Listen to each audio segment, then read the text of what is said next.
Le Mont-Saint-Michel est un site extraordinaire, connu à travers le monde et qui accueille chaque année des milliers, voire des millions de visiteurs.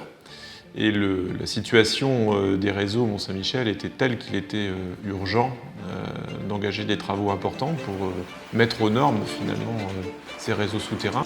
Il fallait absolument ces travaux-là parce que les égouts étaient complètement cassés, tout était vétuste. Il y avait vraiment urgence.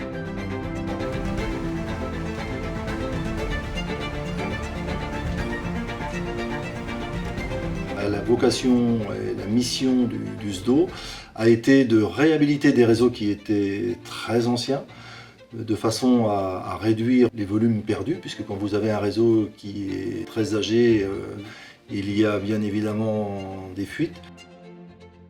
On a un groupement de 3 maîtrises d'ouvrage qui portent le projet, la communauté d'agglomération, la mairie et puis aussi le syndicat d'eau.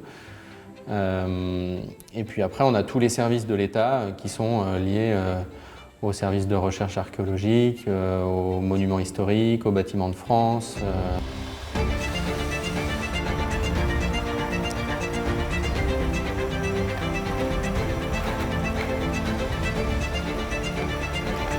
Tourneau est une entreprise familiale qui est basée à Avranches depuis 100 ans. Elle est spécialisée dans les travaux publics, la construction de réseaux d'eau, d'assainissement et de réseaux électriques ainsi que gaz, ce qu'on appelle les réseaux secs d'un côté et les réseaux humides de l'autre.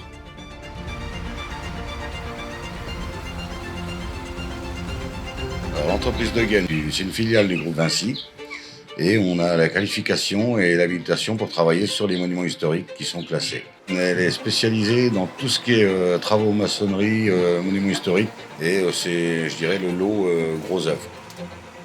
Les entreprises retenues pour œuvrer sur ce chantier étaient forcément des entreprises avec une très forte expertise, capables de s'adapter à un terrain particulièrement difficile.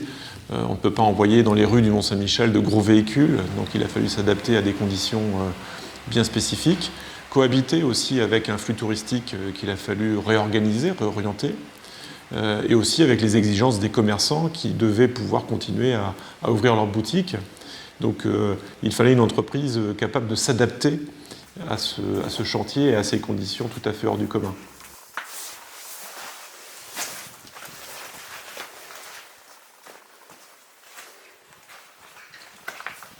On a démarré la première phase qui a été décidée. C'est celle la plus longue d'ailleurs, celle des 6 mois qu'on a réalisée de novembre 2015 à avril 2016. Elle s'est effectuée sur toute la partie la plus haute, depuis les réserves d'eau potable jusqu'à quasiment l'église Saint-Pierre. Donc ça représentait environ un linéaire de 250 mètres sur l'ensemble des ruelles. Il n'y a pas d'accès direct en fait dans cette zone de travail, puisqu'il y a en permanence des escaliers de part et d'autre, soit par la montée des Faniles, soit par la grande rue. Donc l'ensemble des matériaux ont été montés en fait à dos d'homme par les 2 accès. Et on avait une grande zone de stockage, qui est cette place de la Croix de Jérusalem, qui nous a permis de stocker l'ensemble des canalisations qu'on a ensuite posées sous nos pieds, sous ces pavés et sous ces marches. Et ensuite, on est redescendu au fur et à mesure vers l'entrée principale du Mont-Saint-Michel. On va retrouver toutes les découvertes archéologiques lors de la phase 2, puisque dès que De Gaine va commencer à terrasser, l'INRAP, qui est en charge du suivi des fouilles archéologiques, va retrouver des sépultures, ce qui va provoquer un arrêt du chantier, de manière à ce qu'il puisse finaliser toutes ces recherches archéologiques. Sur les phases 3 et 4, on va retrouver des rues très étroites, avec énormément de réseaux à raccorder, dans cette zone étroite où il y a tous les commerçants. La phase 5, on va retrouver une zone plus large, où on a moins de contraintes liées au stockage, on a beaucoup moins de branchements, puisqu'il y a très peu de bâtis dans cette zone. On aurait dû attaquer la phase 6 du pont-levis jusqu'à l'entrée du Mont-Saint-Michel. En fin de compte, il a été décidé de démarrer cette phase 6 à l'intérieur du Mont-Saint-Michel, entre l'église Saint-Pierre, contournement du cimetière pour remonter jusqu'au réservoir. Et la phase 7 sera donc la dernière, depuis le pont-levis jusqu'à l'entrée principale du Mont-Saint-Michel. qu'on a dû tenir compte de beaucoup de contraintes, de beaucoup de spécificités locales qui nous ont fait nous remettre en question pour organiser au mieux ce chantier dans le moins de nuisances possible pour les riverains et pour les associations et collectivités qui étaient partie prenante à ce projet. Les habitants du Mont venaient déjà de subir 10 ans de travaux à l'extérieur du Mont-Saint-Michel avec la création de la passerelle. Quand on leur a dit que ça y est, on allait attaquer ensuite des travaux à l'intérieur du Mont-Saint-Michel, ça les a très vite inquiétés en fait. On ne peut pas faire des travaux sans gêner les gens, ça c'est sûr. Il est certain que ça gêne les commerçants, mais ça on n'y peut rien. D'où l'écoute attentive lors des réunions pour pouvoir trouver des solutions de manière à ce que tout le monde puisse continuer de vivre dans le Mont-Saint-Michel malgré le fait que des travaux allaient être réalisés dans certaines zones du Mont.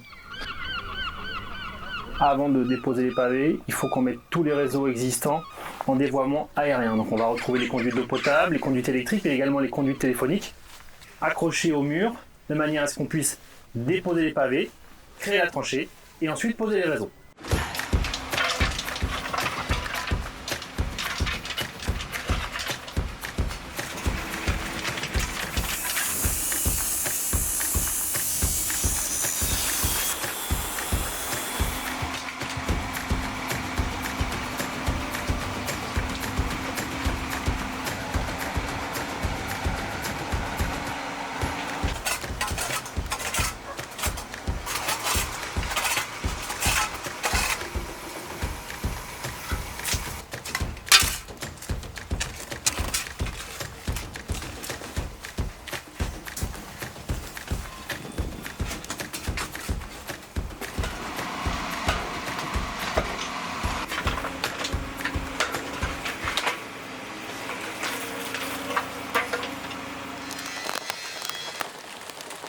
On a donc différents réseaux à poser, l'eau potable, la défense incendie, un réseau d'assainissement unitaire, les fourreaux pour le téléphone, la vidéo, la sono, et également des câbles d'éclairage public et de réseaux électriques basse tension. Dans un espace extrêmement restreint, il y a une quantité de réseaux assez incroyable. En fait, tous les réseaux qui pouvaient être enterrés sont aujourd'hui sous les pavés des rues du Mont-Saint-Michel. De faire croiser tous les réseaux qui existent dans une ruelle qui peut faire 1 mètre ou 1,20 m de large, ça devient assez compliqué. Quand on a des découvertes archéologiques ou on a la présence de rochers, quand on fait les tranchées, il faut, sur le terrain, adapter, on va dire au jour le jour, la pose du réseau.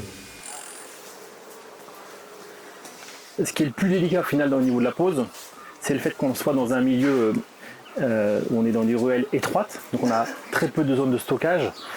On n'a pas de possibilité d'utiliser des engins pour poser, donc tout se fait à la main. Aussi bien l'approvisionnement donc du coup des pièces, des tuyaux, mais également la pose, tout se fait à la main. Donc on fait un petit peu un chantier à l'ancienne, c'est un peu de l'artisanat, avec la particularité aussi où il faut s'adapter en permanence au site.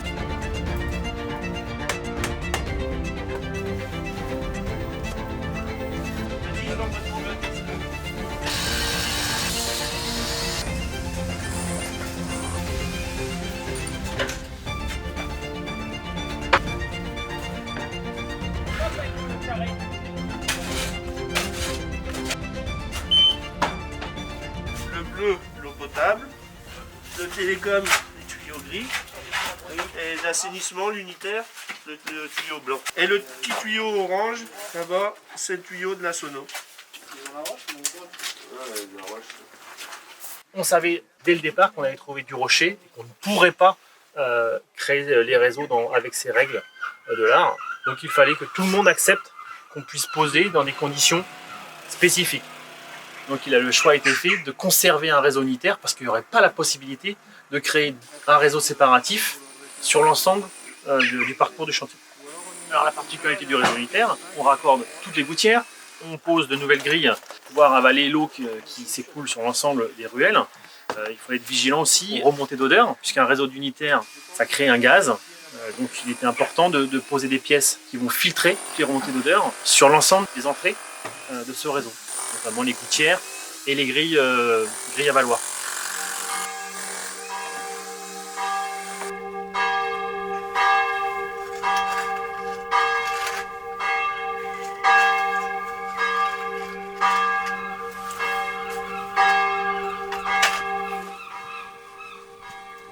Cette année en particulier, je viens tous les jours, et de préférence à midi, pendant que les gars sont en pause. Je relève tous les réseaux, en moyenne tous les 5-6 mètres, si possible. Le but de ce relevé-là, c'est pour qu'on puisse situer tous les réseaux sur une carte pour retrouver tout de suite le réseau là où il est. On est à 2-3 cm de précision. À la fin, je retourne au bureau, je reprends tous mes éléments, je redessine ce qui a besoin d'être dessiné. Ça, tu t'arrêtes là? Ouais. Ce qui va me manquer, ça va être les 2 siphons qui vont... On veut absolument maîtriser le maximum d'éléments de notre environnement, sur la partie technique, sur la partie environnementale, de manière à ce qu'on ait anticipé tous les scénarios possibles et qu'on puisse mettre en place les bonnes ressources humaines, matérielles, pour faire en sorte que tout soit coordonné et réglé parfaitement. On a des conducteurs travaux qui sont assistés avec des préparateurs de chantier qui vont les aider justement à anticiper toutes ces contraintes. Et puis on a des outils qui nous aident à corréler l'ensemble de ces données, mais également de pouvoir les mettre ensuite dans un planning de manière à ce qu'on objective l'ensemble des scénarios qu'on imagine avant et qui vont nous permettre ensuite de pouvoir les suivre et les contrôler dans le temps. Pour le suivi des travaux, on a une réunion hebdomadaire et puis on a des contacts aussi réguliers avec les entreprises. Des contacts aussi privilégiés avec que ce soit les chefs de chantier de Gaine et aussi les chefs de chantier Sturno qui nous remontent aussi les informations pour pouvoir avoir les prises de décision au plus juste. Et on a toute la partie préparation avec les conduites d'opération, les conducteurs travaux et de chez De Gaine et de Sturno. On n'a pas eu de non-conformité révélée sur le chantier, donc c'est tout à fait appréciable. Et puis on travaille aussi en confiance avec l'encadrement et puis aussi les équipes sur le chantier.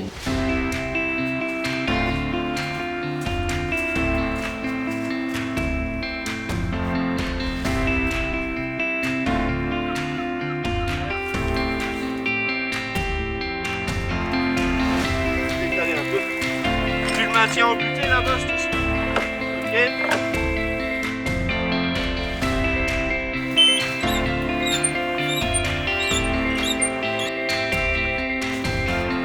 Ça y est, c'est bien.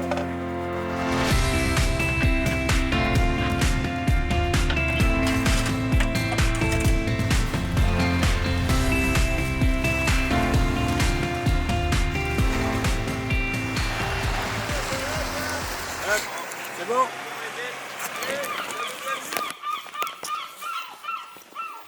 Tout se fait presque à dos d'homme, enfin c'est pas presque, c'est à dos d'homme, puisque les câbles électriques sont portés à dos d'homme, puisque les conduites d'eau potable et d'assainissement sont portées à la main. Ça veut dire également qu'il faut qu'on soit coordonné avec l'entreprise de Gaine pour mobiliser toutes les ressources sur site pour effectuer les gros déplacements d'équipements qui sont plus lourds, comme le câble électrique ou des regards de visite. Bonjour, ça va? Ça va.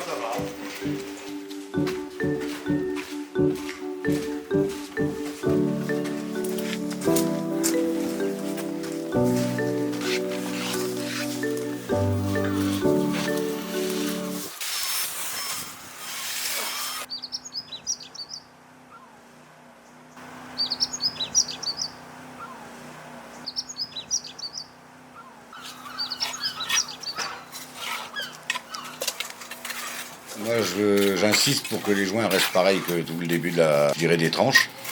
Et si c'est des joints trop pleins, c'est pas joli. Si c'est trop creux, ça garde la poussière. Donc, il faut qu'ils soient vraiment à fleur et à franc pavé, quoi.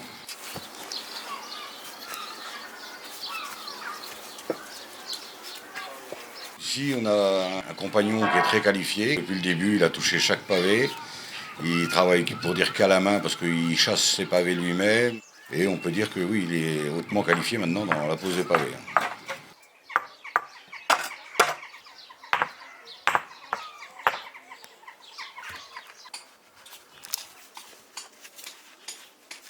Et il y a toujours, une fois qu'on avait un bon morceau de pavé de poser, il y a toujours une équipe qui suit derrière à rejointer.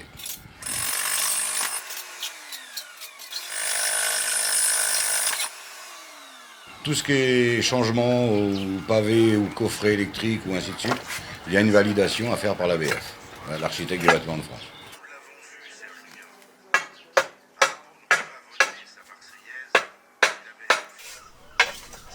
On sait à quel point le Mont-Saint-Michel est l'objet de toutes les attentions, notamment des services du patrimoine au niveau national. Donc la gageure, finalement, c'était bien de ménager le sous-sol, de le doter d'équipements performants, mais tout en garantissant l'aspect esthétique et patrimonial du site. Oui, sous nos pieds, on a des réseaux qui sont complètement modernes, tout neufs. Par contre, il fallait conserver que l'aspect visuel de la rue soit le plus historique possible. Un chantier qui est réussi dans ce domaine ne doit absolument pas être perceptible par les passants. Mais la réalité, c'est que sous les pavés, il y a ces travaux de réseau qui ont été conduits de manière admirable. Là, le Mont-Saint-Michel va être tout neuf. Je suis très heureux que ça se passe dans ces conditions-là. Donc ça va permettre aux habitants du Mont-Saint-Michel, mais également aux commerçants qui ont leur activité, de bénéficier d'un service de qualité avec un réseau qui est reparti pour plus d'une centaine d'années. La satisfaction de la communauté d'agglomération est totale puisque les travaux ont été conduits de manière remarquable en respectant les différentes parties, que ce soit les habitants, que ce soit les commerçants, mais aussi en permettant aux touristes de continuer à fréquenter le site et surtout dans un respect total des délais qui avaient été accordés à l'entreprise pour réaliser ces travaux. Participer à la construction d'un tel chantier, c'est un honneur, et puis bien sûr une grande fierté. Et je tiens à remercier au passage les collectivités qui nous ont fait confiance pour la réalisation de cette belle affaire.